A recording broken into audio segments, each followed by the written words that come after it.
அன்பர்கள் அனைவருக்கும் என்னுடைய அன்பான பணிவான வணக்கங்கள். என் பெயர் ஜான். நான் ஒரு குடிநோயாளி. எல்லாம் வல்ல இறைவனோட அருளாலையும் தோழமையோட ஒப்பற்ற உதவியாலையும் இன்னைக்கு ஒரே ஒரு நாள் நான் குடிக்கல, தெளிவா, மன நிறைவா, அமைதியா வாழ என்னாலான எல்லா முயற்சிகளையும் செய்து கொண்டிருக்கின்றேன். இது சொன்ன மாதிரி நண்பர்கள் பொது பகிர்வு பகிர்ந்து கொண்ட நண்பர்களுக்கு என்னுடைய பணிவான நன்றிகளை தெரிவிச்சு கொள்றேன். இது இந்த நேச்சர் பொது பகிர்வு இல்ல, இது கோட்பாடுகளை பற்றிய ஒரு கலந்தாய்வு கூட்டம். இந்த கோட்பாடுகளை பத்தி எனக்கு தெரிஞ்ச அளவுல நம்ம 1, 2, 3 அப்படின்னு போய் இன்னைக்கு 4வது கோட்பாட்டை அடைஞ்சிருக்கிறோம். 1, 2, 3 கோட்பாடுகளை பத்தி ஒரு சுருக்கமா சொல்லிட்டு இந்த 4வது கோட்பாட்டுக்கு போலாம்.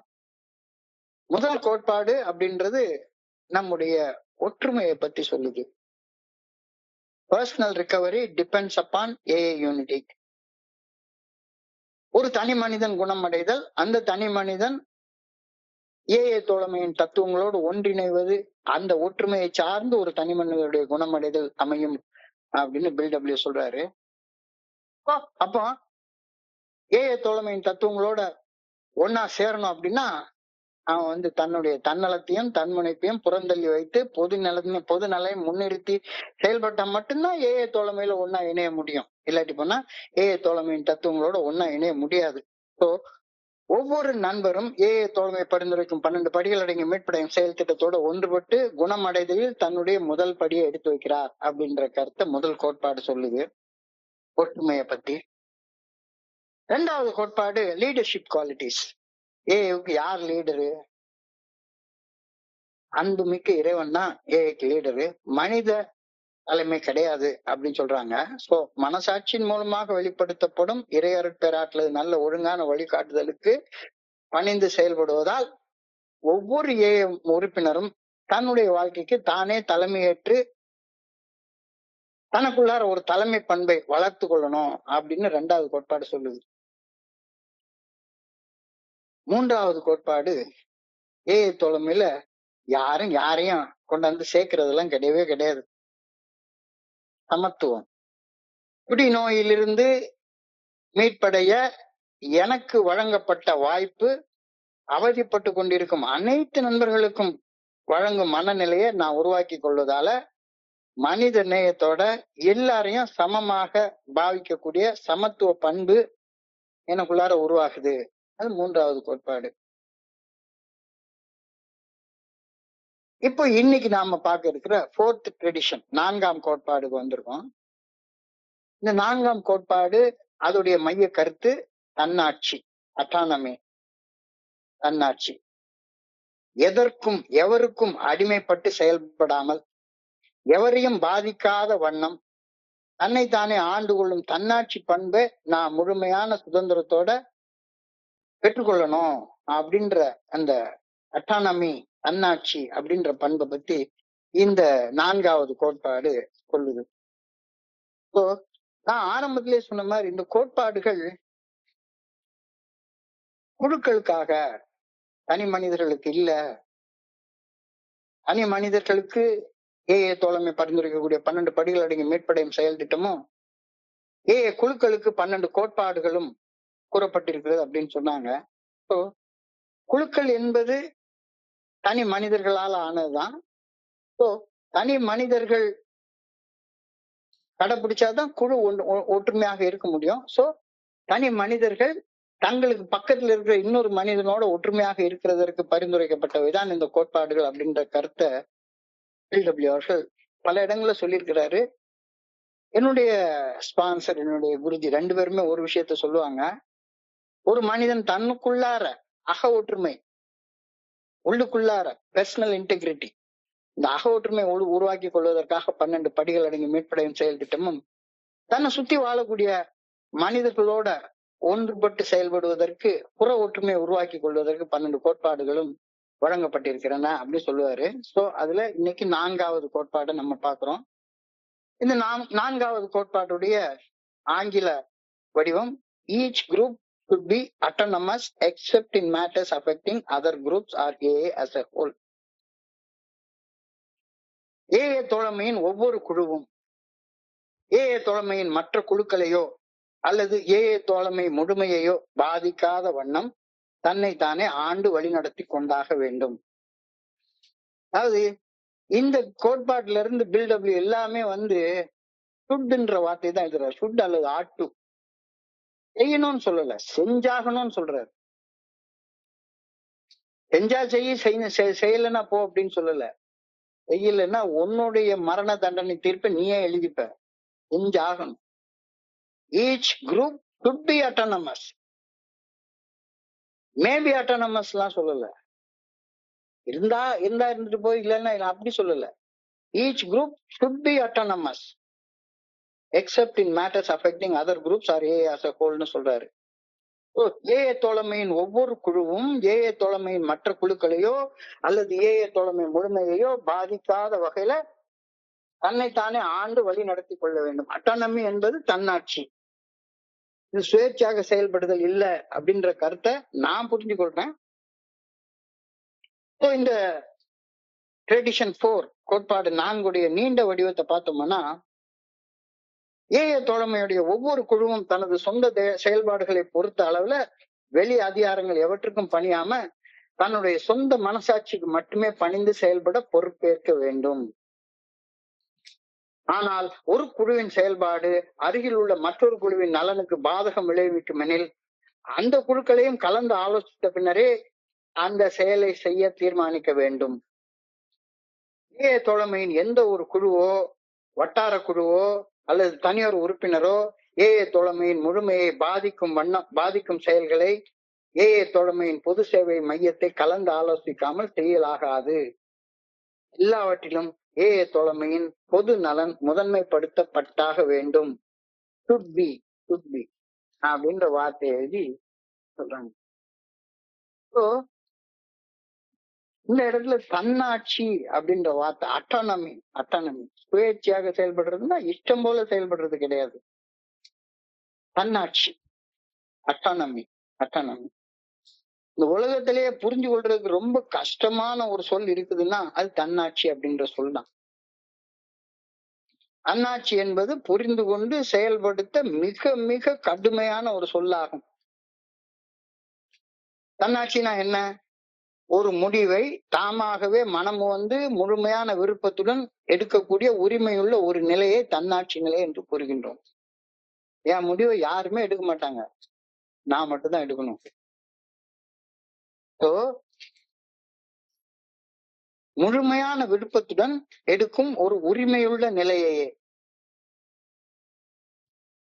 நானே என்னுடைய முழு விருப்பத்தோட முடிவெடுக்கக்கூடிய நிலை, அந்த சுதந்திரத்தை ஏஏ தோழமை எனக்கு கொடுக்குது.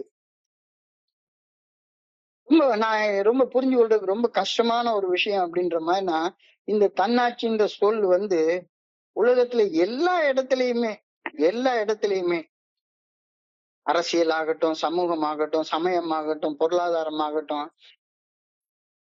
எந்த ஒரு அமைப்பாகட்டும், எந்த ஒரு இன்ஸ்டிடியூஷன் ஆகட்டும், எந்த ஒரு நிறுவனம் ஆகட்டும், இது ஏட்டு சுரக்காதான். ஏட்டுல எழுதி வச்சிருப்பாங்க எல்லாமே. நான் வந்து அட்டானமி அதான் இதான்னு வாய்க்கிலேயே பேசுவேன் ஒளிஞ்சு என்னைய நானே ஆண்டு வழி நடத்தி கொள்றேன்னா அப்படின்னு சொல்லி கேட்டா இல்ல, ஆண்டு நடத்தி கொள்ள நானும் நடத்த மாட்டேன், அடுத்தவனு என்னை நடத்த விட மாட்டான். லிவ் அண்ட் லெட் லிவ் அப்படின்னு ஒரு வார்த்தைய ஸ்லோகன்ல ஒரு வார்த்தை, அப்ரூவ்ட் ஸ்லோகன்ல ஒரு ஸ்லோகன் உண்டு, வாழு வாழ விடு. என்ன நானே ஆண்டு கொண்டு வாழ மாட்டேன், அடுத்தவனை வாழவும் விட மாட்டேன். அப்ப என்ன நானே ஆண்டு கொண்டாதான் நான் அடுத்தவனை அவனே ஆண்டு கொள்ள அனுமதிப்பேன். அவன் அப்படி வாழ்ந்தாதான் என்னைய வாழ அனுமதிப்பான். சோ இது ரொம்ப ஒரு கஷ்டமான, புரிந்து கொள்ள ரொம்ப கஷ்டமான ஒரு வார்த்தை இந்த அட்டானமி, தன்னாட்சி என்பது. ஆனா நண்பர் நீல விநாயகம் குறிப்பிட்ட மாதிரி 15 ஆண்டு கால அனுபவத்தின் அடிப்படையில மரபு வழியாக இந்த கோட்பாடு பிழை திருத்த சுழற்சி முறையில கண்டறியப்பட்டு நமக்கு ஒரு கோட்பாடாக வழங்கப்பட்டிருக்கிறது. இறையருட் பேராற்றல் நல்ல ஒழுங்கான வழிகாட்டுதலுக்கு பணிந்து தன்னைத்தானே ஒரு மனிதன் ஆண்டு கொள்வதைத்தான் தன்னாட்சி அப்படின்னு சொல்றோம். இதுதான் ஏஐ தோழமையில இணைந்து செயல்படுவதற்கான ஒரு மனிதனுக்கு இருக்கக்கூடிய தகுதி. முதல் கோட்பாடு, இரண்டாவது கோட்பாடு, மூணாவது கோட்பாடு எல்லாமே இங்கதான் இதைத்தான் சொல்லுது. கிடைக்க பில்டபிள்யூ வந்து குடிநோயாளிகளை சில்ட்ரன் ஆஃப் கயாஸ் அப்படிம்பாரு. குடிநோயாளிகள் குழப்பத்தின் குழந்தைகளாக இருந்தபடியால நெருப்புன்னு நல்ல தெரிஞ்சும் நெருப்போட ஒரு வகையான அசட்டு துணிச்சலோட பல்வேறு வகைகள்ல விளையாடி பார்த்துட்டோம். எத்தனை வருட காலங்கள் விளையாடி பார்த்துட்டோம். நெருப்புன்னு நல்ல தெரியும், தொட்டா சுடுன்னு தெரியும், தெரிஞ்சும் அந்த விளையாட்டை விளையாடி பார்த்துட்டோம். பிழை செய்து அப்படி பிழை செய்த அனுபவங்களால் வாழ்க்கையில் திருத்தங்கள் கொண்டு வந்தோம், திரும்ப பிழை செய்தோம், திரும்ப திருத்தங்கள் கொண்டு வந்தோம், திரும்ப பிழை செய்தோம், திரும்ப திருத்தங்கள் கொண்டு வந்தோம். அப்படி உணரப்பட்ட தத்துவங்களில், அந்த மரபு வழியாக அறியப்பட்ட தத்துவங்களின் அடிப்படையில நாம இந்த தன்னாட்சி அப்படின்ற ஒரு கோட்பாட்டை எழுதியிருக்கிறோம். Each group should be autonomous except in matters affecting other groups or as a whole. So, குழுவின் மனசாட்சியின் மூலமாக உணரப்பட்ட தத்துவங்களில் ஒரு முழுமையான பாதுகாப்பு இருப்பதை பெரியவங்க கண்டுபிடிச்சிருக்காங்க. நாம அதை இப்ப நம்பணும். அந்த நம்பிக்கையின் வழியாக கிடைச்ச மன உறுதியோட இந்த 4வது கோட்பாட்டை வடிவமைச்சிருக்கோம். வடிவமைச்சிருக்காங்க. மன தெளிவுடன் வாழ வேண்டும் என்ற ஒரே நோக்கத்துடன் ஒன்றிணையும் 2 அல்லது 3 குடிநோயாளிகள் தங்களை ஒரு ஏஐ குழுன்னு அழைத்துக் கொள்ளலாம். முழுமையான சுதந்திரம். குழு ஆரம்பிக்கணும்னா யாருக்கிட்டையுமே நீ பெர்மிஷன் எல்லாம் கேட்கவே வேண்டாம். குழுவுல இணையணும்னா நீ யாருக்கிட்டையுமே பெர்மிஷன் எல்லாம் கேட்க வேண்டாம். குழுவுல இருந்து பிரிஞ்சு போனோம்னா யாருக்கிட்டையும் சொல்லிட்டு எல்லாம் வர வேண்டாம். மன தெளிவோட வாழணும் அப்படின்ற ஒரு சின்ன ஆசை இருந்தா போதும். அந்த ஆசையோட இணையக்கூடிய 2 அல்லது 3 நண்பர்கள் தங்களை ஒரு குழுன்னு அவங்களே டிக்ளேர் பண்ணிக்கலாம், அழைத்து கொள்ளலாம்.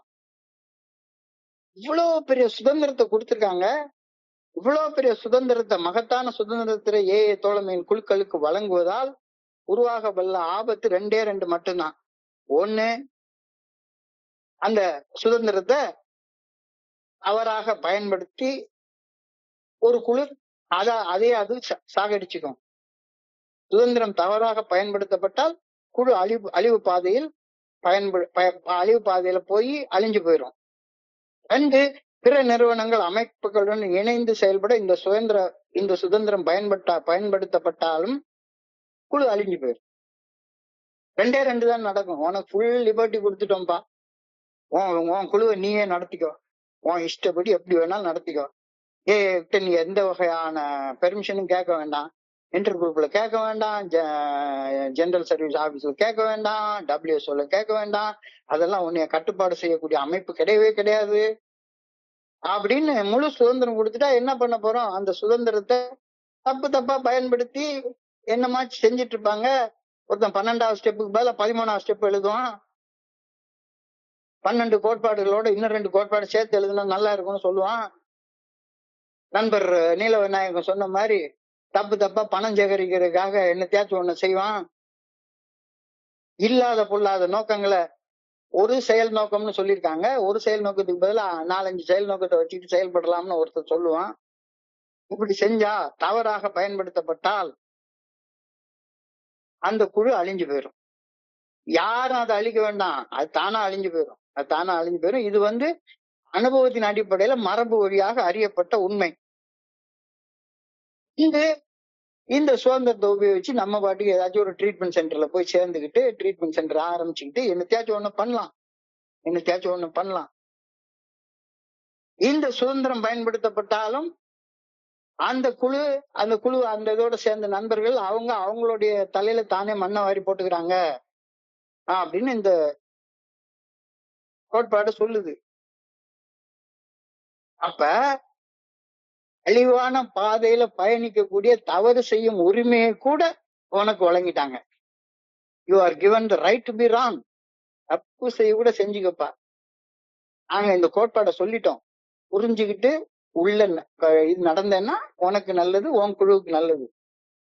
இல்ல உன் தலையில நீயே மண்ணண்டி போட்டுக்கிற அப்படின்றத புரிஞ்சுக்கோ. உனக்கு தப்பு செய்யற உரிமை கூட இருக்கு, தாராளமா செஞ்சுக்கோ. இப்போ ஏஏ தோழமையின் குழுக்கள் எவராலும் இயக்கப்படவில்லை, அவை இறையறப் பேராற்றலுக்கு பணிந்து தங்களை தாங்களே ஆண்டு கொள்கின்றன. இதுதான் இந்த கோட்பாடுடைய சாராம்சம். ஏஏ தோழமையின் குழுக்கள் யாராலையும் இயக்கப்படல, யாராலையும் இயக்கப்படல. ஏஏ தோழமையின் குழுவோட இணைந்து செயல்படுற தனி நபரும் யாராலும் இயக்கப்படல. அவன் அவனுடைய மனசாட்சிக்கு பணிந்து அவனே இயக்கிக் கொள்ளணும். அந்த குழு எடுக்கக்கூடிய தீர்மானங்கள் இறைவனுடைய மனசாட்சியாக வெளிப்படுத்தப்படும் குழுவின் தீர்மானத்தின் அடிப்படை, குழுவின் மனசாட்சியின் தீர்மானத்தின் அடிப்படையில் எடுக்கப்பட்டு செயல்படுத்தப்பட்டாக வேண்டும். ஏஏ தோழமையின் குழுக்கள் எவராலும் இயக்கப்படவில்லை, அவை இறையறப் பேராற்றலுக்கு பணிந்து தங்களை தாங்களே இயக்கிக் கொள்கின்றன, தங்களை தாங்களே ஆண்டு கொள்கின்றன. அப்படிப்பட்ட சுய ஆட்சி, சுய ஆட்சி, சுயம் என்றால் இறைவனை குறிக்கக்கூடிய சொல். சுயம், சுயம் ஆரம்பமும் இல்லாம முடிவும் இல்லாம இருக்கிறது பேர் தான் சுயம் பேரு, சுய ஆட்சி. உன்ன இறைவனுக்கு பணிஞ்சு நீயே ஆண்டுக்கோ, நீ ஆண்டுக்கோ. அப்ப நண்பர் நீல விநாயகம் குறிப்பிட்ட மாதிரி ஏஏ தோழமை நிறுவப்பட்ட ஆரம்ப காலங்களில் உதயமான ஏஏ குழுக்கள் இந்த தன்னாட்சி சுதந்திரத்தை நிச்சயமாக தவறாக பயன்படுத்தி பல்வேறு நலத்திட்டங்களை செயல்படுத்தவும், அந்த நலத்திட்டங்களை செயல்படுத்துவதற்கு பணத்தை சேகரிக்கவும் முயற்சி செய்தாங்க. அது நடக்கக்கூடிய விஷயம் தானே. போய் உட்கார்ந்து ஒரு சின்ன சீட் எடுத்துட்டு நாங்க அனிவர்சரி எடுத்து நடத்த போறோம், அது நடத்த போறோம், இது நடத்த போறோம், அவேர்னஸ் நடத்த போறோம், அது பண்ண போறோம், இது பண்ண போறோம். தாராளமா பண்ணிக்கோ, தாராளமா பண்ணிக்கோ, அது ஒன்னும் பிரச்சனையே கிடையாது. அதுக்காண்டி நீ யாருக்கிட்டையும் போய் அனுமதி கேட்க வேண்டியது இல்ல. அது உன்னுடைய தனிப்பட்ட ஒரு முயற்சி. இப்போ ஏஏ தோழமை நிறுவப்பட்ட அந்த ஆரம்ப காலகட்டங்கள்ல ஏஏ தோழமையின் குழுக்கள் இந்த தன்னாட்சி சுதந்திரத்தை தவறாக பயன்படுத்தி குடிநோயாளிகளுக்கு பல்வேறு நலத்திட்டங்களை செயல்படுத்தவும், அந்த நலத்திட்டங்களை செயல்படுத்த பணம் சேகரிக்கவும் முயற்சித்தன. அப்ப உடனே குழுக்குள்ளார ஒரு சண்டை வந்துடும். நிச்சயமா ஒரு சாதாரணமா இருக்க மாட்டாங்க. ஒவ்வொருத்தரும் அவங்க இதுல சண்டை போட்டுப்பாங்க. செய்யக்கூடாது, அது செய்யக்கூடாது அப்படின்னு உள்ளுக்குள்ளார ஒரு கிளாஷ் வரும், ஒரு உள்ளுக்குள்ளார கிளாஷ் வரும். ஏஏ தோழமையின் இன்டர் குரூப்ல கேட்போம் அப்படிம்பாங்க. இன்டர் குரூப்ல கேட்டா இங்கேயும் போய் அங்கும் போய் சட்டு புட்டுன்னு சண்டை போட்டுட்டு அலைவாங்க. ஆனா நலத்திட்டங்கள் அப்படின்னு சொல்ற நேரத்துல, நலத்திட்டங்கள் அப்படின்னு சொல்ற நேரத்துல இந்த நலத்திட்டங்கள் பொதுவாக வெகுஜன மக்களை ரொம்ப அட்ராக்ட் பண்ண தானே செய்யும். நேச்சுரல் தானே. அப்ப எல்லாரும் இங்க வந்தோம்னா ஏஏ தோழமை ஒரு இயக்கம், ஒரு அமைப்பு அப்படின்ற நினைப்புல நம்ம அடுத்தவங்களுக்கு ஏதாவது செய்யணும்னா அதை செய்யணும், இதை செய்யணும், பேனர் அடிக்கணும், அதை கட்டணும், இதை கட்டணும், அதுக்கு பணம் சேர்க்கணும், இதுக்கு பணம் சேர்க்கணும், வேணும், எல்லாரும் பணம் கொடுங்க, பணம் கொடுங்க, இந்த புத்தகத்தை டிரான்ஸ்லேட் பண்ணணும், அந்த புத்தகத்தை டிரான்ஸ்லேட் பண்ணணும், ஏகப்பட்ட மாதிரி பண்ணிக்கிட்டே இருந்தாங்க. இப்போ ஏஏ தோழமை மிகவும் இளமையாக இருந்த அந்த ஆரம்ப காலகட்டங்களில் ஆர்வம் மிகுந்த பல குழுக்கள் உதயமாக தொடங்கின. அதுல ஒரு உதாரணத்தை தான் இன்னைக்கு நீல விநாயகம் குறிப்பிட்டாரு. மிடில் டவுன் அப்படின்ற ஒரு ஊர் அமெரிக்காவுல இருக்கு. அந்த ஊர்ல ஒரு குழு இப்படிதான் அவங்க எல்லாருமா சேர்ந்து கொஞ்சம் பயங்கர ரொம்ப ஓவராக துடிப்போட செயல்படக்கூடிய நண்பர்கள் அவங்க எல்லாருமா சேர்ந்து அவங்க பல்வேறு நலத்திட்டங்களை பண்ணணும். இதெல்லாம் ட்ரெடிஷன் எழுதுறதுக்கு முன்னால, இந்த அனுபவத்தின் அடிப்படையெல்லாம் இந்த ட்ரெடிஷன் எழுதுறாங்க. அவங்க என்னென்னமோ திட்டம் பண்ணணும், அது பண்ணணும், இது பண்ணணும் அப்படின்ற அடிப்படையில பல நலத்திட்டங்கள் பற்றி கனவு கண்டனர். அப்போ அவங்க நம்ம குரூப் விஷயத்துல குடிநோயாளிகள் எல்லாருக்கும் பயன்படக்கூடிய வகையில ஒரு பெரிய ஆல்கஹாலிக் சென்டர் அப்படின்னு ஒண்ணு ஆரம்பிக்கணும். அந்த சென்டருக்கு பல மாடிகள் உள்ள பெரிய கட்டடம் ஒண்ணு கட்டணும். இந்த கட்டடம் கட்டுறதன் மூலமாக அந்த ஊருக்கு, அந்த தேசத்துக்கு, அமெரிக்க நாட்டுக்கே முன்னோடியாக நம்ம ஒரு பெரிய விஷயத்த செஞ்சு காட்டணும். இப்ப இங்க நம்ம ஊர்ல எல்லாம் நிறைய பேர் சொல்லுவாங்க, இங்க பாருப்பா திருநெல்வேலியில ஒரு இன்டர் குரூப்ல ஒரு அனிவர்சரி நடத்துனாங்க. அந்த அனிவர்சரிக்கு 500 பேர் வந்தாங்க. நாம ஈரோட்ல நடத்துற அனிவர்சரிக்கு 1000 பேரை கூட்டணும். 1000 பேரை கூட்டணும். 1000 பேருக்கு நலத்திட்டங்கள் சொல்லணும். 1000 பேருக்கு செய்தி எடுத்துட்டு போகணும். இந்த திட்டத்தினால் உலகெங்கிலும் உள்ள குடிநோயாளிகள் பயனுற வேண்டும் அப்படின்னு அவங்களுக்குள்ள ஒரு திட்டம் போட்டாங்க. குடிநோயாளிகள் மையம் அப்படின்னு ஒரு ஆல்கஹாலிக் சென்டர் அப்படின்னு ஒண்ணு கட்டணும் அப்படின்னு அவங்க எல்லாம் 4-5 பேர் சேர்ந்து அதுக்கு ஒரு அவங்களே அந்த கனவு காணுவாங்கல்ல, அந்த கனவு காண்ற மாதிரி ஒரு பெரிய கட்டடம் கட்டணும். அந்த கட்டடத்தின் தரைத்தளத்துல குடிநோயாளிகள் அனைவரும் கூடி மகிழும் ஒரு சங்கம் இருக்கணும். அதாவது அவங்க எல்லாரும் தோழமே சங்கம்னு நினைச்சுட்டாங்க. அமைப்பு, சங்கம், நிறுவனம், இன்ஸ்டிடியூஷன். இந்த இன்ஸ்டிடியூஷனுக்கு ஒரு பில்டிங் இருக்கணும். கிரவுண்ட் ஃப்ளோர்ல முழுக்க எல்லாரும் கான்பரன்ஸ் ஹால் அது இது எல்லாம் இருக்கணும். முதல் தளத்துல என்ன பண்ணணும், குடிநோயாளிகள் எல்லாருக்கும் கடன் பிரச்சனை இருக்கும். கடன் பிரச்சனை இருக்கும். அந்த கடன் பிரச்சனையை தீர்க்கிறதுக்கு லோன் கொடுக்கறதுக்கு இந்த state bank, Canara bank, axis bank, ICICI bank, இந்த பேங்கோடைய பிரான்ச் எல்லாத்தையும் வந்து கொண்டாந்து வச்சுக்கணும். இந்த எக்ஸ்டென்ஷன் கவுண்டர் மாதிரி ஒண்ணு வச்சுக்கணும். பண தேவை அவங்களுடைய வேற எல்லா தேவைகளையும் போக்குறதுக்கு ஒரு பினான்சியல் இன்ஸ்டிடியூஷன்ஸ் எல்லாத்தையும் கொண்டாந்து வச்சிடணும். இது அவங்களுடைய அடுத்த கனவு. ஒரு குடிநோயாளி கூட காசு இல்லாம இருக்கக்கூடாது. அவனை கடன் வாங்குறதுக்கு அவன் நம்ம பில்டிங்லயே கடன் கொடுக்கறதுக்கு 4 பேரை கொண்டாந்து வட்டிக்காரனை கொண்டாந்து வச்சிடணும். பிள்ளைகளை படிக்க வைக்கிறதுக்கு கல்வி நிறுவனங்கள் அவங்களுடைய எக்ஸ்டென்ஷன் கவுண்டர் இங்க கொண்டாந்து வச்சிடணும். அதுக்கு அடுத்த தளத்துல எல்லா குடிநோயாளிகளுக்கும் ஏதாச்சும் ஒரு நோய் இருக்கும். 10-15 டாக்டரை வச்சு 4 பெட்டை போட்டு ஒரு ஹாஸ்பிட்டல் நம்மளே வச்சிடணும். உடனே இதெல்லாம் அப்படியே உட்கார்ந்து ஆண்டி கூடி மடம் கட்டின கதையா உட்கார்ந்து அவங்களுக்குள்ளார எல்லாருமே திட்டம் போட்டு இந்த திட்டத்துக்கு எல்லாம் ஒரு வரைபடம் போட்டு இந்த திட்டத்துக்கு திட்ட மதிப்பீடு என்ன போட்டு ஒரு பணத்தை போட்டு இது எல்லாத்தையும் எப்படி கலெக்ட் பண்ணலாம், எங்கெங்க டொனேஷன் வாங்கலாம், எப்படி கலெக்ட் பண்ணலாம் அப்படின்னு ஒரு திட்டத்தையும் உருவாக்கி வச்சுட்டாங்க. அப்ப இந்த திட்டத்தை உருவாக்குறப்ப ஒருத்தன் என்ன சொல்லுவான், இவ்வளவு பணம் போட்டு இவ்வளவு பெரிய ப்ராஜெக்ட் போடுற, அப்ப இந்த ப்ராஜெக்ட உருவாக்குறவன் தேன் குடத்துல கையை விட்டு வைக்கிறவன் புறங்கைய நக்காமலா இருப்பான். உன்னை என்னத்துக்குடா நீ இதை பண்ணிட்டு இருக்க அப்படின்னு ஒரு பக்கத்துல உள்ள ஒரு கேள்வி கேட்பான். இந்த கருத்துக்களை ஆதரிக்கக்கூடிய குடிநோயாளிகள் இருக்கிற நேரத்துல இந்த கருத்துக்களை எதிர்க்கக்கூடிய குடிநோயாளிகள் இருப்பாங்க. பாதி பேர் 2ஆ பிரிஞ்சிருவாங்க. எதிர்ப்பாளர்கள் குடிநோயாளிகளின் தலைமை கழகத்திற்கு அப்ப வந்து உடனே தலைமை கழகத்திற்கு அவங்க ஒரு கடிதம் எழுதுறாங்க. இப்ப வந்து ஜெனரல் சர்வீஸ் ஆபீஸ்ன்னு சொல்றது.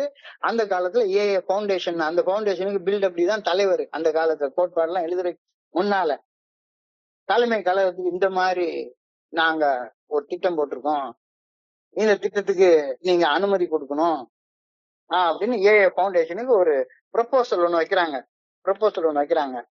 உடனே இதை எதிர்க்கிறவங்க எல்லாருமே அவங்க ஒரு ஆன்டி ப்ரொபோசல், இந்த இப்ப ஒரு மிசைல் விடுறான், மிசைலுக்கு ஆன்டி மிசைல் விடுற மாதிரி அவன் வந்து எதிர்ப்புக்கு ஒரு கடிதம் எழுதுவான்.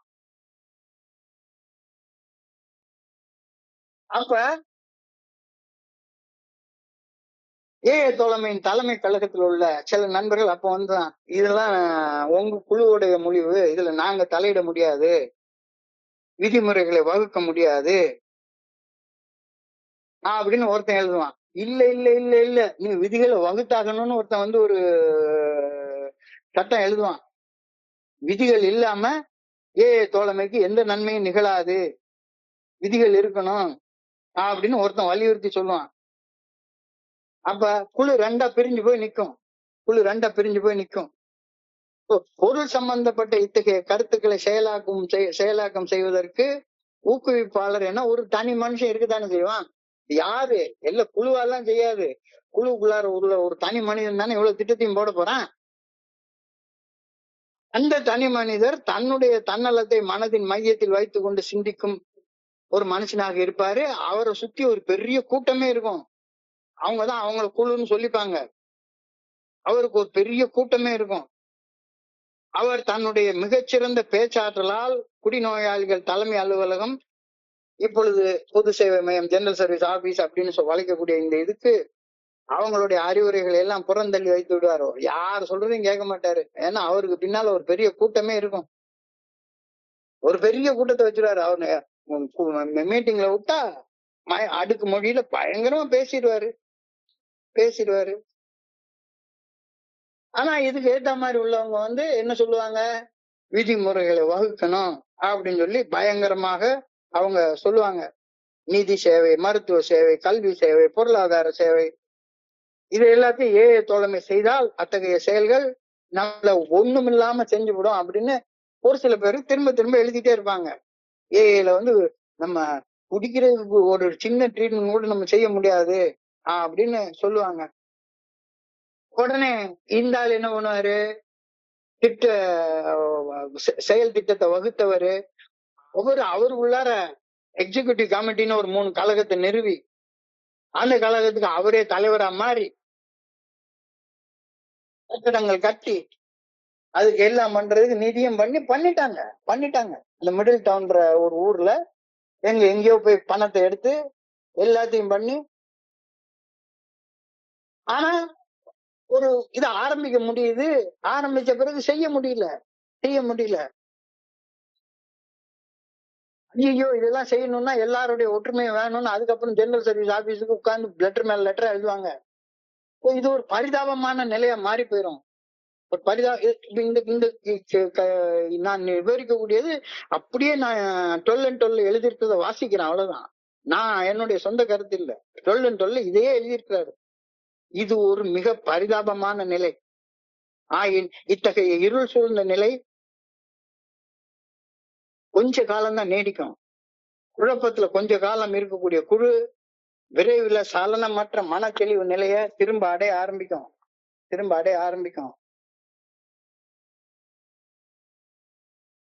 எல்லாரும் தங்களுடைய பொருளாதார தகுதி, கல்வி தகுதியை மேம்படுத்திக் கொள்ள விரும்புவார்கள். ஆனா அதை ஏஐ தோழமையில சேர்ந்து செய்ய முடியாது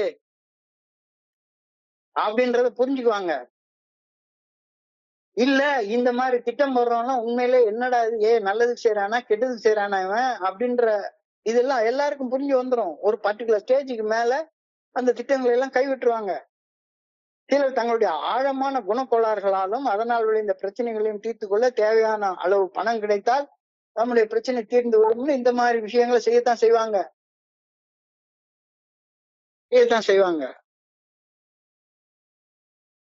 வேறு சிலருக்கு என்டர்டைன்மெண்ட் லாஸ்ட் ஃப்ளோர்ல ஒரு ஃப்ளோர் வச்சிருப்பாங்க. வேறு சிலருக்கு கேளிக்கைகளில் கழிக்க வேண்டும் என்ற மனோபாவம் இருக்கும். தங்களது இதயத்தின் தனிமை மறைந்து விட்டால் தங்களது பிரச்சனைகள் தீர்ந்து விடும் அப்படின்னு அவங்க நினைப்பாங்க.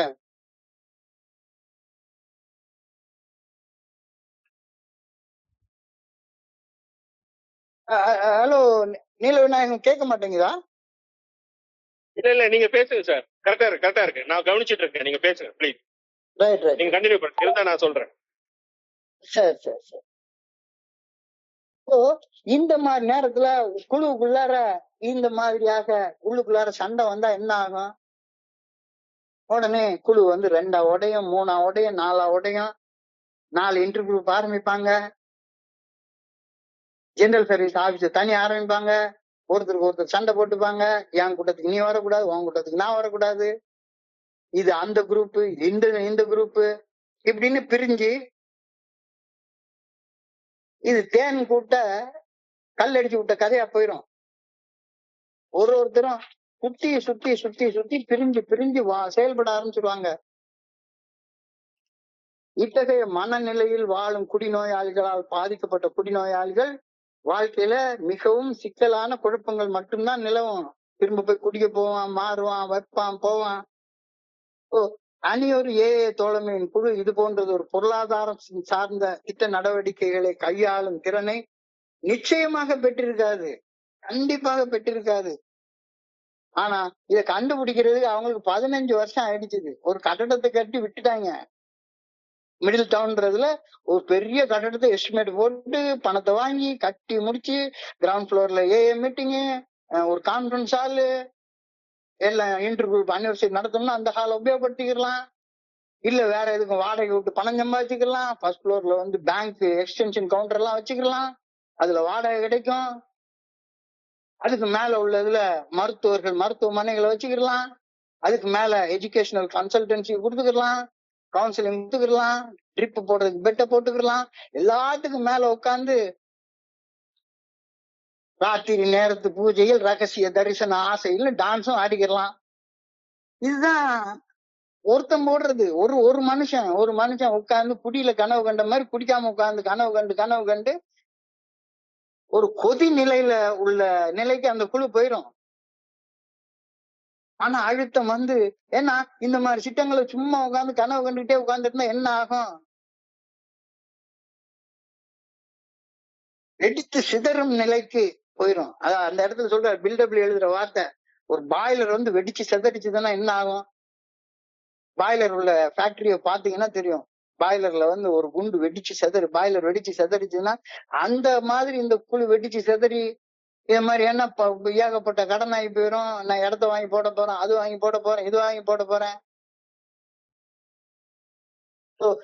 தோழமையின் குழுக்கள் இந்த மாதிரி வெடித்து சிதறக்கூடிய நிலையை வந்து அடையலாம்.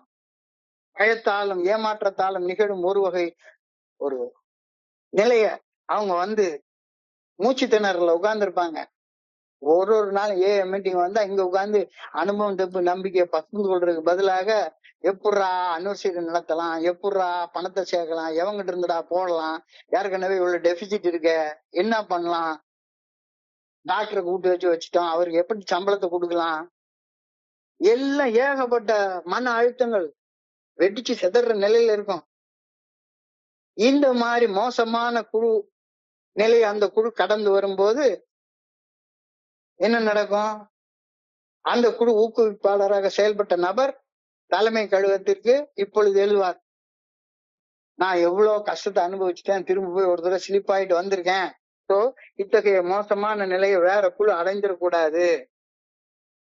அதனால என்னுடைய அனுபவத்தின் அடிப்படையில் இதை செய்யலாம், இதை செய்யக்கூடாது அப்படின்னு ஒரு 61 ரூலை எடுத்து கம்பைல் பண்ணி ஜெனரல் சர்வீஸ் ஆபீஸுக்கு அனுப்புவாரு. இதெல்லாம் தொலைமையில இதை செய்யணும், இதை செய்யக்கூடாது, டூஸ் அண்ட் டோன்ட்ஸ். டூஸ் செஞ்சா இது, செய்யக்கூடாதுன்னா இதை செஞ்சாங்கன்னா செஞ்சவங்கள ஏஐல வச்சிருக்க கூடாது, அவங்க மேல ஒழுங்கு நடவடிக்கை எடுக்கணும், வைக்கணும், போகணும் அப்படின்னு ஒரு 61 ரூலை போட்டு ஒரு லிஸ்ட் அனுப்பிச்சு வச்சாங்க. இது நடந்திருக்கு. அது ரூல் நம்பர் 62ன்னு நீலவநாயகம் குறிப்பிட்ட மாதிரி இவங்க எல்லாம் ஒரு 61 ரூலை போட்டு ஜெனரல் சர்வீஸ் ஆபீஸுக்கு எடுத்து வச்சு வேலை மனக்கட்டு உட்கார்ந்து அந்த 61 ரூலையும் படிச்சு படிச்சு படிச்சு படிச்சு பார்த்திருக்காங்க. படிச்சு பார்த்துட்டா என்னடா சொல்றது அப்படின்னா 61 ரூலையும் அடிச்சுட்டு 62வது ரூல் ஒண்ணு எழுதி விட்டாரு. Rule number 62, don't take your self dam two seriously. அவ்வளவுதான். இதான் ரூல் நம்பர் 62. யாரும் யார் சொல்றதையும் சீரியஸா எடுத்துக்காத. யாரும் யார் சொல்றதையும் சீரியஸா எடுத்துக்காத. குடிநோயாளின்னா கனவு காணுவான், ட்ரீட்மெண்ட் சென்டர் வைக்கணும்னு ஆசைப்படுவான், அதை பண்ணுவான், இதை பண்ணுவான், அதுக்கு 4 பேரை சேர்க்கணும்னு நினைப்பான், அதுக்காண்டி உட்காந்து கமிஷன் வாங்கணும்னு நினைப்பான், நினைச்சிட்டு போறான். அதையெல்லாம் தடுக்கணும், வைக்கணும், போகணும்னு சட்டம் எல்லாம் நாங்க போட முடியாது. எவன் ஒருத்தன் தனி மனுஷன் பண்ணான்னா அது தனி மனுஷனுடைய இது. அவனுடைய மனசுக்குள்ளார ஓடுற விஷயங்களை தோழமே சீரியஸா எடுத்துக்காது. Rule number 62. அந்த ரூல் நம்பர் 62ோட வடிவம் தான் இந்த autonomy. Don't take any alcoholic dam two seriously. எவன் சொல்றதையும் கேட்காது, எவன் சொல்றதையும் சீரியஸா எடுத்துக்காது. இவ்வகையாக 4வது கோட்பாட்டின் வாசகங்கள் வடிவமைக்கப்பட்டன. இது பில்டபிள்யூ 12 எழுதியிருக்கிற வார்த்தைகள்.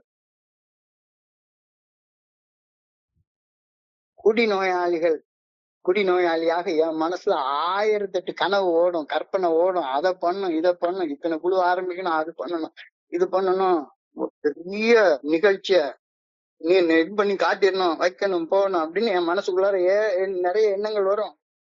மனதில் உதிக்கும் எண்ணங்கள் அனைத்தையும் அதி தீவிரமாக எடுத்துக்கொள்ளாதே. Don't take any of your thoughts damn too seriously. 4வது கோட்பாட்டின் வாசகங்கள் வடிவமைக்கப்பட்டன. இந்த கோட்பாடு ஒவ்வொரு தோழமையின் குழுவிற்கு தவறு செய்யும் உரிமையை கூட அளிக்கின்றது. This tradition gives every group the right to be wrong. தப்பு கூட செஞ்சுக்கப்பா, உன்னை நான் ஒண்ணுமே செய்ய மாட்டோம். ஏன்னா நீ தப்பு செஞ்சனா அழிய போறது நீ மட்டும்தான். ஏஏ தோழமே அழியவே அழியாது, ஒரு நாள் அழியாது. இந்த கோட்பாடு ஏஏ தோழமைக்கு மாபெரும் சேவையையும் மாற்றியுள்ளது. ஏனெனில் இக்கோட்பாட்டின் மூலம் அனுபவத்தில் கண்டறிந்த அனைத்து பாடங்களையும் அடக்கத்துடன் நடைமுறைப்படுத்தும் பணியையும் ஏஏ தோழமை செய்துள்ளது. எல்லா அனுபவ பாடங்களையும் புன்னகையுடன் எடுத்துக்கொண்டு முன்னேறி செல்ல வல்ல ஒரு அழகான பாதையை இக்கோட்பாட்டின் மூலமாக ஏஏ தோழமை வடிவமைத்து தந்துள்ளது. தன் மனதில் கனவு கண்ட நலத்திட்டங்கள் சிதைந்து போன பின்னரும் கூட, எக்கச்சக்க கனவு கண்டோம். மனதில் கனவு கண்ட நலத்திட்டங்கள் அனைத்தும் சிதைந்து போன பின்னருக்கும் கூட அந்த சிதைவுகளின் மேல் அத்திட்டங்களை உருவாக்கிய முதன்மை கலைஞர் ஒருத்தர் உருவாக்கி இருப்பார்ல, ஆர்கிடெக்ட். இவ்வளவு பண்ணணும் அவ்வளவு பண்ணணும், அந்த மிடில் டவுன்ல பண்ணவரு காசு வாங்கி பெரிய இது பண்ணி கடைசியில எல்லாமே செதஞ்சு சின்ன நம்ம போயிடுச்சுது. அந்த குப்பை மேல புன்னகையோடு ஏறி நின்று தனக்கு தானே சிரித்துக் கொள்வார். Let me not take anything damn too seriously. எனக்கு தப்பு செய்யற உரிமை இருக்குது, கொடுத்தாங்க, தப்பு செஞ்சேன், பாடத்தை கத்துக்கிட்டேன், இனிமேல தப்பு செய்ய மாட்டேன், இனிமேல தப்பு செய்ய மாட்டேன். இந்த கோட்பாடு ரொம்ப ஒரு பயங்கரமான அனுபவங்களுக்கு அப்புறமாக எழுதப்பட்டது. இந்த கோட்பாட தனி மனிதனுடைய வாழ்க்கையில இந்த கோட்பாடை பத்தி நீங்க பாத்தீங்கன்னா ஏகப்பட்ட டிஸ்கஷன்ஸ் இப்படி ஓடுது. Fourth tradition, autonomy and spirituality, தன்னாட்சி மற்றும் ஆன்மீகம். Autonomy and spirituality often intersect through spiritual awakening, which is a self-derived pursuit of personal awakening, inner wisdom, and connection with the divine, rather than relying solely on exaggerated dogma. கூட சடங்கு சம்பிரதாயங்களை மட்டுமே சார்ந்திருக்காமல் ஒரு தனி மனிதன் தனிப்பட்ட அவனது ஞானம் மற்றும் இறையொரு பேராற்றுடன் அந்த தனி மனிதனுக்கு இருக்கக்கூடிய உள்ளார்ந்த தொடர்பு ஆகியவற்றை தன்னிலேயே தேடி ஆன்மீக சுய ஆட்சியை, ஸ்பிரிச்சுவல் அட்டானமி பெற்றுக்கொள்வதற்கு ஏஏ தோழமை வழிவகுக்கின்றது. அப்போ இது குரூப்னா அந்த குரூப்ல இருக்கக்கூடிய தனி மனிதனுக்கு கொடுக்கப்பட்டிருக்கிற ஒரு ஆலோசனை. Spiritual autonomy. ஆன்மீகமும் தன்னாட்சியும் ஒன்றோட ஒன்று இணைந்திருக்கின்றன. கடவுள் உனக்கு தப்பு செய்யற உரிமையை கூட கொடுத்திருக்கிறாரு. ஸ்லிப் ஆகிறதுக்கு உரிமை எனக்கு இருக்கா இல்லையா? தாராளமா இருக்கு. யார் என்ன ஸ்லிப் ஆக வேண்டாம்னு கையை தடுக்கிறது? ஆனா autonomy and spirituality often intersect in spiritual autonomy. ரெண்டு சேர்ந்தது, ரெண்டு தனித்தனி கிடையாது. which is a self-derived pursuit. எனக்குள்ளார நானே உருவாக்கி கொள்ளணும். ஒவ்வொரு தனி மனுஷனும் ஏஐல இணைந்து செயல்படக்கூடிய ஒவ்வொரு தனி மனுஷனும் உருவாக்கி கொள்ளணும். இவங்க எல்லாருமே ஒரு ஆர்கனைசேஷன், ஒரு அமைப்பு. இந்த அமைப்புல சேர்ந்ததுக்கு அப்புறமாக அப்படின்னு சொல்றாங்க. while traditional religious organization submission, ஆனா AA it is a modern spiritual autonomy. It is a modern spiritual autonomy derived in the year 1950. 1935 கூட அது டிரைவ் பண்ணல. 1950 வருஷத்துலதான் இந்த மாடர்ன் ஸ்பிரிச்சுவல் அட்டானமின்றது டிரைவ் பண்ணிருக்காங்க. This modern spiritual autonomy given to every individual member through tradition 4 empowers individuals to take personal responsibility for their growth. உன்னுடைய வளர்ச்சிக்கு நீ தனிப்பட்ட முறையில பொறுப்பேற்றுக் கொள்ளணும்.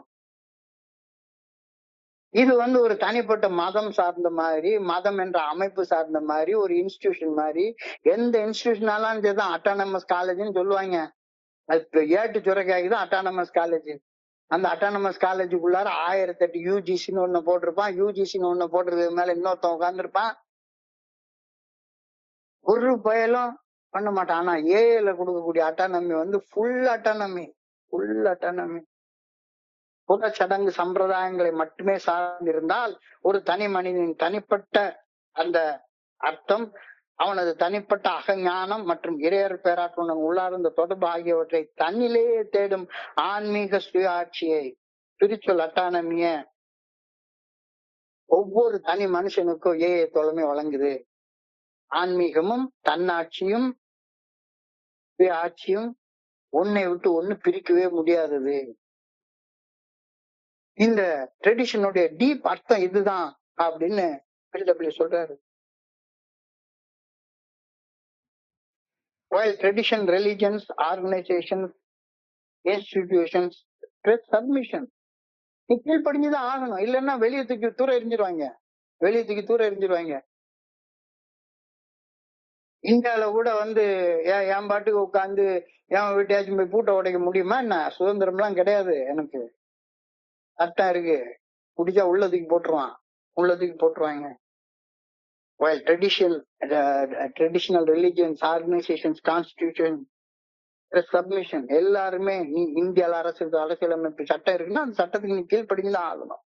ஆனா modern spiritual autonomy empowers individuals to take personal responsibility by their growth. நான் தண்டனைக்கு பயந்து தப்பு செய்யாம இல்ல, என்னுடைய ஆன்மீக வளர்ச்சிக்காக இறைவன் கொடுத்திருக்கக்கூடிய அந்த தனி மனித தன்னாட்சி சுதந்திரத்தை நான் இப்போ புரிஞ்சுக்கிறேன், பயன்படுத்துறேன். இவ்வளவு பெரிய மனுஷனாக ஏஏ தோழமை உன்னைய பாக்குது அப்படின்ற கருத்தை நான் புரிஞ்சு கொள்றேன். பாரம்பரிய மதவாத அமைப்புகள் கீழ்ப்படிதல், அந்த அமைப்புகள் நிறுவனங்கள் எல்லா இடத்துலயும் கீழ்ப்படிதல் என்பது வற்புறுத்தி சொல்லப்படுகிறது. ஆனால் ஏஏ தோழமை போன்ற தோழமையில தனிநபர்கள் தங்களை தாங்களே ஆண்டு கொள்ளும் பொறுப்பை ஏற்க அதிகாரம் வழங்கப்பட்டிருக்கிறது. குடிச்சா உனக்கு என்ன தண்டனை? ஒண்ணும் கிடையாது. யாரும் வந்து தோழமையின் கூட்டத்துக்கு வராதுன்னு சொல்ல போறாங்களா?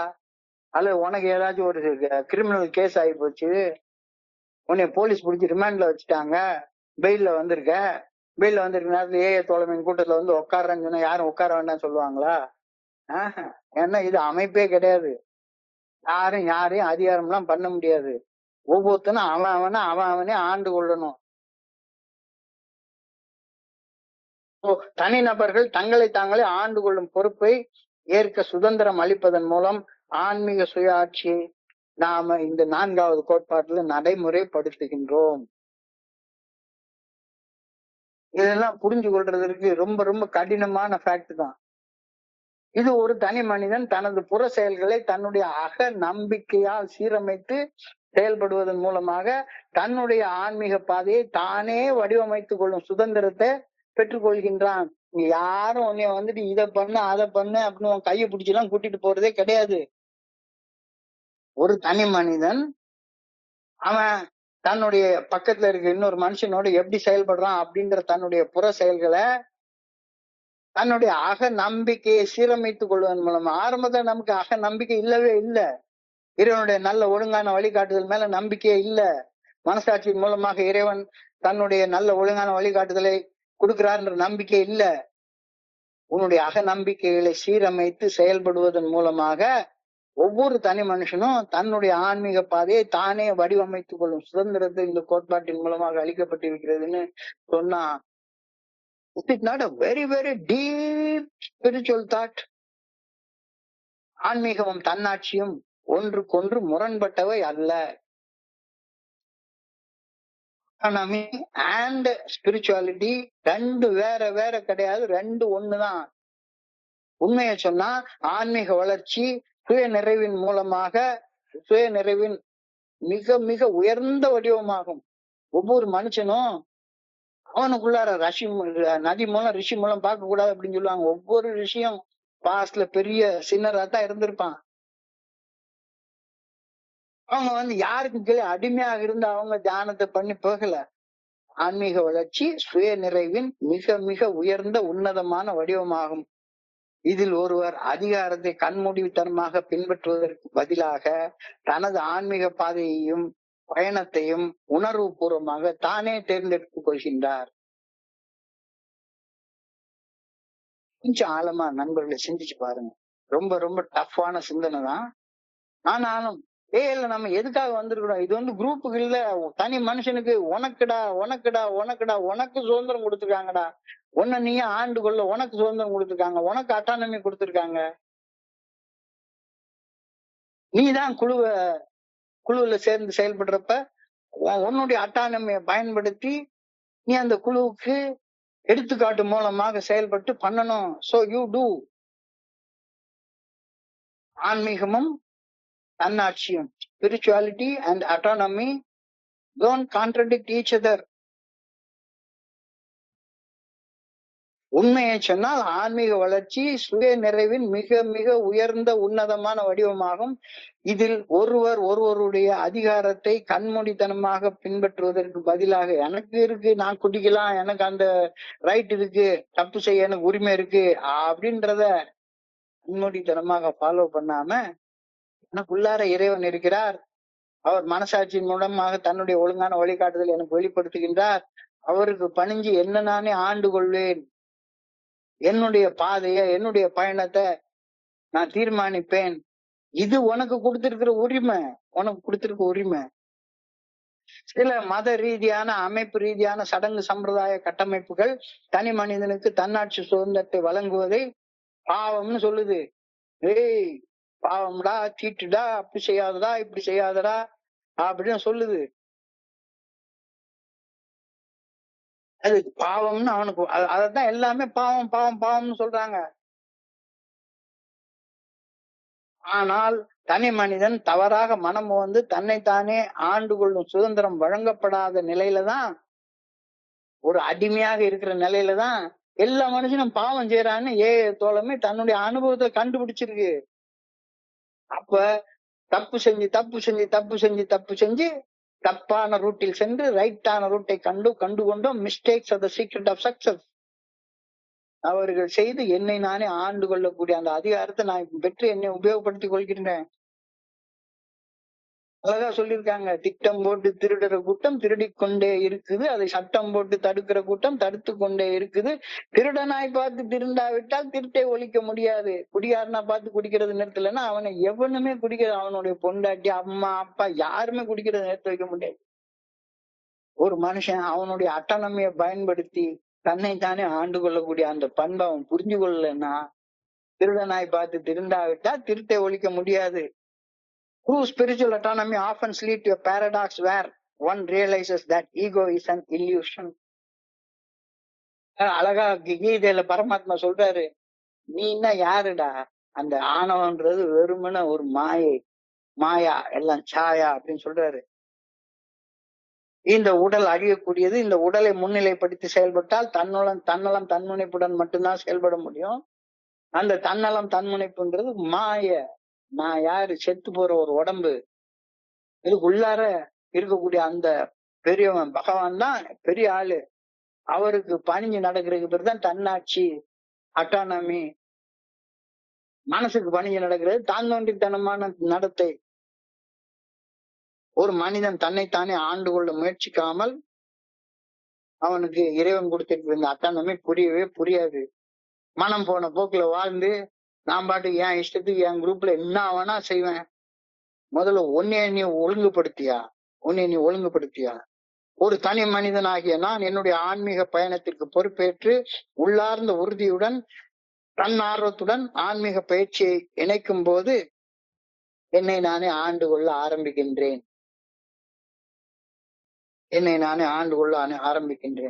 இது இந்த கோட்பாடை பத்தி spiritual psychology of fourth tradition அப்படின்றதுல படிச்சோம்னா ஏகப்பட்ட டீப் லிட்ரேச்சர்ஸுக்குள்ளார வருது. Spiritual autonomy is about taking personal responsibility for one's growth and development. உன்னுடைய தனிப்பட்ட வளர்ச்சிக்கும் நீ பொறுப்பெடுத்துக்கிறது. உன்னுடைய ஸ்பான்சரை பொறுப்புன்னு சொல்லாத, ஸ்பான்சரை பொறுப்புன்னு சொல்லாத, பொறுப்புன்னு சொல்லாத. Spiritual autonomy உனக்கு கொடுத்தாச்சு. இந்த fourth traditionல spiritual autonomy is about taking personal responsibility for one's own growth and development. எனது சொந்த வளர்ச்சிக்கும் முன்னேற்றத்திற்கும் ஒரு தனிப்பட்ட மனிதன் தனிப்பட்ட முறையில் பொறுப்பேற்க வேண்டும் என்று இந்த 4வது கோட்பாடு தெளிவா ஆழமா அழுத்தி சொல்லுது. புரிஞ்சுக்கப்பா. தன்னையோ தன்னை சுற்றி இருக்கும் ஒரு சக மனிதனையோ காப்பது, இந்த மனித சமுதாயம் முழுமையோ பாதிக்கும் எந்த ஒரு செயலும் செய்ய தவிர்ப்பது ஒரு தனி மனிதனுடைய பொறுப்பு. அது அவனுடைய ரெஸ்பான்சிபிலிட்டி. அதுதான் அட்டானமி. அதுதான் அட்டானமி. உன்னைய நீயே கெடுத்துக்க கூடாது. உன் பொண்டாட்டியே கெடுக்கிற செயல் எதையும் செய்யக்கூடாது. உன்னை பக்கத்துல இருக்க மனிதனை யாரும் கெடுக்கக்கூடிய செயலை செய்யக்கூடாது. மனித சமுதாயத்தை கெடுக்கக்கூடிய செயலை செய்யக்கூடாது. இது செய்யாம என்னை நானே ஆண்டு கொள்ளக்கூடிய அந்த பொறுப்புக்கு பேர் தானே அட்டானமி. இது தான் தோன்றித்தனமாக சுயேட்சையாக இஷ்டத்துக்கு செயல்படுவதற்கு வழங்கப்பட்டிருக்கிற அதிகாரம் அல்ல. நான் கிங், நான் என்ன வேணா செய்வேன், இது என் வீடு, நான் எப்படி செய்வேன், என் பொண்டாட்டி எப்படி வேணாலும் அடிப்பேன், என்ன வேணா செய்வேன். அது இல்ல, அது இல்ல. அப்போ you do not understand autonomy at all. அட்டானமின்றது குழுவுக்கு மட்டும்தான், எனக்கெல்லாம் கிடையாது. என்னை நான் ஆண்டு கொள்ள வேண்டிய அவசியம் கிடையாது. இது உனக்கு ஒரு மிகப்பெரிய பொறுப்பை கொடுக்குது. தன்னையோ தன்னை சுற்றி இருக்கும் எந்த ஒரு சக மனிதனையோ அல்லது மனித சமுதாயம் முழுமையையோ பாதிக்கும் எந்த ஒரு தவறையும் செய்வதை தவிர்த்து ஒரு மனிதன் தன்னைத்தானே ஆண்டு கொள்ள வேண்டும். அதற்கு பேர்தான் autonomy. Each group should be autonomous except in matters affecting other groups or as a whole. Each individual should function in such a way that he does not affect himself or his wife or his family or the society. In such a way he should rule himself. That is autonomy. That is autonomy. இது தாந்தோன்றித்தனமாக சுயேட்சையாக செயல்படுவதற்கு தனி மனிதனுக்கு வழங்கப்பட்ட அதிகாரம் அல்ல. தன்னை தானே ஆண்டு வளர்ந்து முன்னேறி கொள்ள ஒரு தனி மனிதனுக்கு வழங்கப்பட்டிருக்கும் மிகப்பெரிய பொறுப்பு. மிகப்பெரிய பொறுப்பு. புரிஞ்சுக்கோப்பா. இத சும்மாலாம் எழுதல, அல்ல அனுபவங்களுக்கு அப்புறம் எழுதியிருக்காங்க. இந்த சீக்கர், நீ ஆன்மீக விழிப்புணர்வை தேடி போற. நான் என்ன செய்ய வரேன், குடிக்காம இருக்கிறது மட்டும் இல்ல, இந்த வழிமுறைகளை பின்பற்றியதன் பலனாக ஒரு ஆன்மீக விழிப்புணர்வை பெற்றோம்னு சொல்றல. யுவர் சீக்கர், தேடுபவர். Seeker must become autonomous and develop an independent relationship with the divine. இறையரர் பேராற்றலை உணரும் ஆன்மீக விழிப்புணர்வு என்ற தனிப்பட்ட பயணத்தில் ஒவ்வொரு தனி மனிதனும் தன்னுடைய உணர்வுகளையும் உணர்ச்சிகளையும் ஆண்டு கொண்டு வளர வேண்டும்.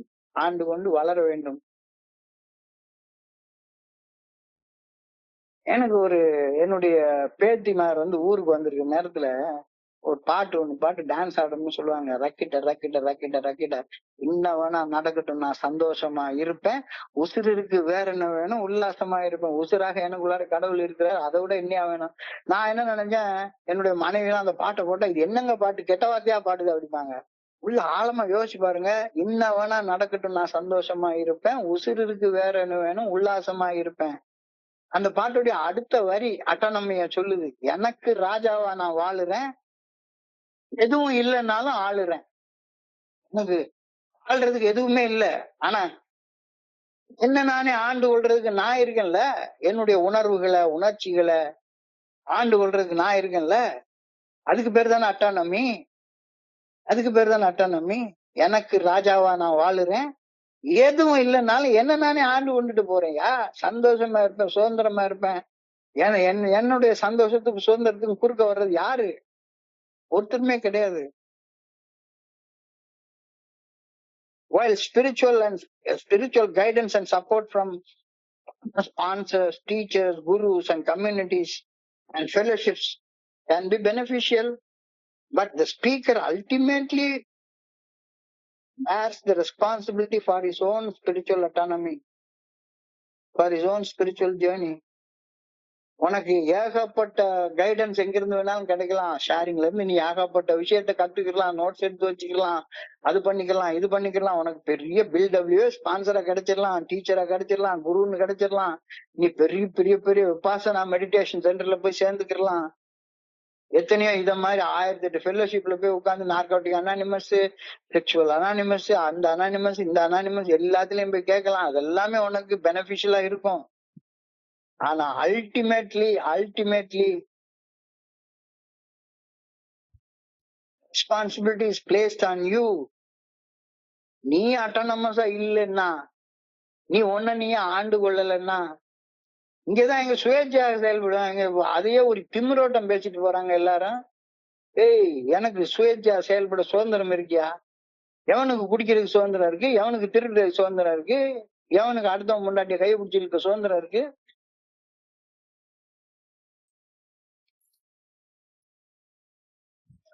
கேட்பது அவ்வளவு சுலபமான காரியம் கிடையாது. சில சமயங்களில் அதிகாரம் மிக்கதாக கூறிக்கொள்வோரின் கேள்வி, அவங்கள கேள்வி கேட்க உனக்கு துணிச்சல் தேவைப்படும். வீடு ரூம் இதுல உட்காந்து இத மாதிரி சொல்லிட்டே இருப்பாங்க. உன்னை தப்பு செய்யறதுக்காக ஏதாவது ஒண்ணு இது பண்ணிட்டு இருப்பாங்க. அவங்கள எதிர்த்து துணிச்சல கேள்வி கேளு. ஆனா நீ தப்பு செய்யறத மட்டும் தடுத்து நீ ஆண்டு கொண்டுட்டேன்னா, அதனால கிடைக்கக்கூடிய பலன்கள் விலை மதிப்பற்றவை. எவ்வளவு பெரிய விஷயம் உனக்கு கிடைக்குது இந்த ட்ரெடிஷனால பாரு. உனக்கு எங்க இருந்து வேணாலும் ஸ்பிரிச்சுவல் கைடன்ஸ் கிடைக்கும். ஸ்பான்சர்ல இருந்து கிடைக்கும், குரூப்ல இருந்து கிடைக்கும், டீச்சர்ல இருந்து கிடைக்கும், குருட்ட இருந்து கிடைக்கும், எத்தனையோ பேர்ட்ட இருந்து கிடைக்கும். ஆனா அல்டிமேட்டா நீயே ஆண்டு கொள்ளக்கூடிய கெப்பாசிட்டி இல்லைன்னா, உனக்கு கிடைச்ச கைடன்ஸ்னால உனக்கு என்ன பிரயோஜனம் இருக்கு? உன்னுடைய மனம் போன போக்குல நீ வாட்டுக்கு போயிட்டே இருப்பல்ல. தன்னாட்சியுடன் செயல்பட்டு வாழ்வது கிடைக்கக்கூடிய அந்த பலன்கள் விலை மதிப்பற்றவை. Rewards of this path are immeasurable. இதெல்லாம் இந்த ட்ரெடிஷனுக்கு பின்னால உள்ள சைக்காலஜிக்கல் ரிசர்ச்ல சொல்லியிருக்கக்கூடிய வார்த்தைகள்ங்க. சும்மா இல்ல, இன்னைக்கு நாள் முழுக்க உட்கார்ந்து இது எல்லாத்தையும் படிச்சு பார்த்து இந்த ட்ரெடிஷனுக்கு பின்னால இவ்வளவு விஷயங்கள் இருக்குன்னு சொல்லி இருக்குது. Rewards of this path are immeasurable as it allows the seeker to connect with the divine in a way that is uniquely his own. அதோட பத்தி நான் புரிந்து கொண்ட இறைவன், நீ புரிஞ்சுக்கிட்ட இறைவன் இல்ல, உலகம் சொல்லக்கூடிய இறைவன் இல்ல, இப்ப நான் புரிஞ்சு கொண்ட இறைவன். அப்ப நீ அட்டானமஸா ஒரு பாதையில போனா மட்டும்தான் நீயே ஆண்டு கொண்டாதான். எனக்கு ராஜாவா நான் வாழுறேன், எதுவும் இல்லைன்னாலும் நானே ஆண்டு கொள்றேன். அந்த ஆண்டு கொள்றதால உனக்கு கிடைக்கக்கூடிய பலன் தான் இந்த ஸ்பிரிச்சுவல் அட்டானமி. இந்த ஸ்பிரிச்சுவல் அட்டானமி மூலமாக you connect with the divine in a way that is uniquely your own. இறையறற் பேராற்றலை தன் வழியில் புரிந்து கொண்டு தொடர்பு கொண்டு இறையறற் பேராற்றலுக்கு பணிந்து செயல்படும் தனித்துவம் வாய்ந்த 12 படிகள் அடங்கிய மீட்படையும் செயல் திட்டம் எனக்கு வழங்குகின்றது. மறுபடியும் இந்த வார்த்தையை வாசிக்கிறேன். இறையறற் பேராற்றலை என்னுடைய தனி வழியில் நான் புரிந்து கொண்டு இறைவனை, நான் புரிந்து கொண்ட இறைவன் அவரோட தொடர்பு கொண்டு இறையறற் பேராற்றலுக்கு பணிந்து செயல்படும் தனித்துவம் வாய்ந்த அந்த பாத்துதான் இந்த 12 படிகள் அடங்கிய மீட்படையும் செயல் திட்டம். இந்த செயல் திட்டத்தை உன்னுடைய வழியில நீ கடைபிடிச்சு வாழு. சந்தேகம் இருந்தா ஸ்பான்சர்ட்ட போய் கேளு. ஆனா உனக்காக ஸ்பான்சர் எல்லாம் 12 படிகள் அடங்கி மீட்படையும் செயல் திட்டத்தை வாழ்க்கை வாழ முடியாது. அவர் வாழ்க்கைக்காக வாழலாம், உனக்கு அவருடைய அனுபவத்தை நம்பிக்கை சொல்லலாம். ஆனா நீ புரிஞ்சு கொள்ளணும். உன் ஸ்பான்சர் புரிஞ்சு கொண்ட இறைவன் அவருக்கு, உங்க அம்மா புரிஞ்சு கொண்ட இறைவன் அவங்களுக்கு, உன்னுடைய குரு புரிஞ்சுக்கிட்ட இறைவன் அவருக்கு, உன்னுடைய ஸ்பான்சர் புரிஞ்சு கொண்ட இறைவன் அவருக்கு. நீ புரிஞ்சு கொண்ட இறைவன் நீ ஆட்டானமஸா வாழ்றத பொறுத்து. கொஞ்சம் கண்ணை மூடி சிந்திச்சு பாரு அப்படின்னு இந்த கோட்பாடு சொல்லுது. இறையறற் பேராற்றலை ஏன் தனி வழியில் நான் புரிந்து கொண்டு தொடர்பு கொண்டு இறையறற் பேராற்றலுக்கு பணிந்து செயல்படும் தனித்துவம் வாய்ந்த அந்த செயல் திட்டம் தான் 12 படிகள் அடங்கிய மீட்படையும் செயல் திட்டம். இந்த செயல் திட்டத்தை ஏஏ தோழமை எனக்கு பரிந்துரைத்து வழங்குகின்றது. இது ஏஏ தோழமை எனக்கு வழங்கும் மிகப்பெரிய வெகுமதி.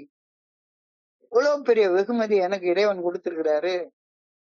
By breaking free from and growing beyond external authority. ஏல யாருமே கிடையாது, அத்தாரிட்டியே கிடையாது. By breaking free from and growing beyond external authority and dogma and connecting with the divine in a way that is authentic and true to oneself, we are able to develop a deeper sense of self-awareness, personal integrity, compassion, empathy, inner peace and contentment. தமிழ்ல சொல்றேன். AA தோழமை நம்மை கட்டுப்படுத்தி, கட்டாயப்படுத்தி, ஒழுங்குபடுத்த AA தோழமையில யாருக்கு அதிகாரம் இருக்கு? ஒருத்தருக்கு அதிகாரம் கிடையாது. அப்போ ஒருத்தருக்கு அதிகாரம் இல்ல, நான் என் இஷ்டத்துக்கு தாந்தோண்டித்தனமா செயல்படுவேன் அப்படின்னு சொல்றதுக்கு அர்த்தம் கிடையாது. எந்த விதமான கருத்து திணிப்பையும் ஏஏ தோழமை தனி மனிதர்கள் மேல செய்யறது இல்ல. அப்படி செய்யறது இல்லைன்றதுனால நான் என் பாட்டுக்கு என் இஷ்டத்துக்கு போலாமா? கிடையாது. எனவே நாம் இறைவனை புரிந்து கொள்ள நமக்கு முழு சுதந்திரம் இந்த தன்னாட்சியின் மூலமாக வழங்கப்படுகின்றது. நமக்கு நாமே உண்மையாக இருந்து நம்மை நாமே ஆண்டு கொள்ள வாய்ப்பு இந்த கோட்பாட்டின் மூலமாக நமக்கு வழங்கப்படுகின்றது. இதன் மூலமாக ஆழமான ஆன்மீக விழிப்புணர்வை ஒரு தனி மனிதன் தனக்குள்ளார பெற்றுக்கொள்கின்றான்.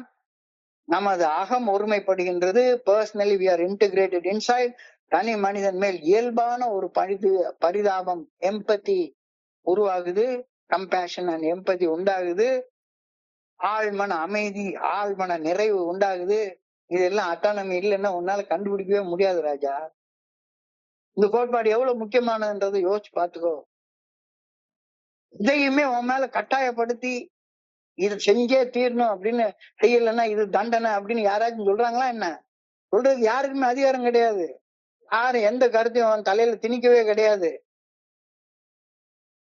அப்ப இறைவனை புரிந்து கொள்வதற்கு உனக்கு முழுமையான சுதந்திரத்தை இந்த கோட்பாடு அளிக்குது. இந்த தன்னாட்சியின் மூலமாக உனக்கு இந்த சுதந்திரம் வழங்கப்படுகிறது. நமக்கு நாமே உண்மையாக இருந்து நம்மை நாமே ஆண்டு கொள்ள வாய்ப்பு இந்த 4வது கோட்பாட்டின் மூலமாக நமக்கு வழங்கப்படுகின்றது. இதன் மூலமாக ஆன்மீக விழிப்புணர்வை நாமும் பெற்று வளர்ந்து நம்முடைய அகத்தை தூய்மைப்படுத்தி கொண்டு, அகத்தை ஒருமைப்படுத்தி கொண்டு, சக மனிதர்கள் மேல் இயல்பாக அன்பு கொண்டு, ஆழமான அமைதியோட, ஆழமான நிறைவோட, அந்த ஃபுல்ஃபில்மெண்டோட வாழ்றது. இவ்வளவு பெரிய விஷயத்த சொல்லியிருக்காங்கன்னு யோசிச்சு பாருங்க. You are not drop in the ocean, you are the entire ocean in a drop. பெரிய சமுத்திரத்தில் இருக்கக்கூடிய ஒரு துளி இல்ல, ஒரு துளியில சமுத்திரமே இருக்குது. அந்த மாதிரி யோசிச்சு பாரு. உன்னை நீ ஆண்டு கொள்றப்ப உனக்குள்ளார இருக்க இறை ஆற்றல உணரக்கூடிய பக்குவம் உனக்கு வருது. We are not a drop in AA. We are the entire AA in one group. One group. May we realize this truth and connect with the divine in a way that is uniquely our own. நம்ம சொந்த வழியில AI வந்து அமெரிக்காவோட கட்டுப்பாட்டுலயோ அல்லது பம்பாயிலோடைய கட்டுப்பாட்டுலயோ அல்லது உங்க inter group கட்டுப்பாட்டுலயோ அல்லது ஒன்னுடைய குரூப்போடைய சேர் பர்சனுடைய கட்டுப்பாட்டுலயோ கிடையாது. நீ உன் கட்டுப்பாட்டுல இருக்க. May we realize this truth and connect with the divine in a way that is uniquely our own. Spiritual autonomy. இப்போ இந்த இடத்துல ஸ்டெப் 4க்கும் ஸ்டெப் ட்ரெடிஷன் 4க்கும் இடையில உள்ள ஒரு பேரலல காட்டுறாங்க. Every tradition is parallel to the corresponding step. Step 4 requires taking responsibility for my action as an individual and change my life. நான் தனி மனிதனாக என்னுடைய வாழ்க்கையில என்னை நானே பாதிச்சு கொள்றதற்காக செய்த தவறுகளின் உண்மையான தன்மைய பட்டியல் போட்டு பார்த்து 4வது பட்டியல தெரிஞ்சுக்கிறேன். Condition number 4 asks me to take responsibility for the actions as an individual that affects the life of my fellow members. என்னுடைய குடும்பம், என்னுடைய சுத்தி வாழக்கூடிய மனிதர்கள், இவங்களை எல்லாத்தையுமே நான் அட்டானமஸா இல்லாம சுயேட்சையாக தாந்தோண்டித்தனமாக செயல்பட்டதால என்னன்னா பிரச்சனையை உண்டு பண்ணிருக்கேன் அப்படின்றத எடுத்து பார்க்க சொல்லுது. என் வாழ்க்கையை மாற்றும் பொறுப்பை 4வது படிநிலை பரிந்துரை செய்தது. என் சக மனிதர்களது வாழ்க்கையை பாதிக்காது செயல்படும் பொறுப்பை இந்த 4வது கோட்பாடு எடுத்துக்கொள்ள சொல்லுது. புரியுதா அப்படின்னு சொல்லி ஒரு கேள்வியை கேட்கிறாரு.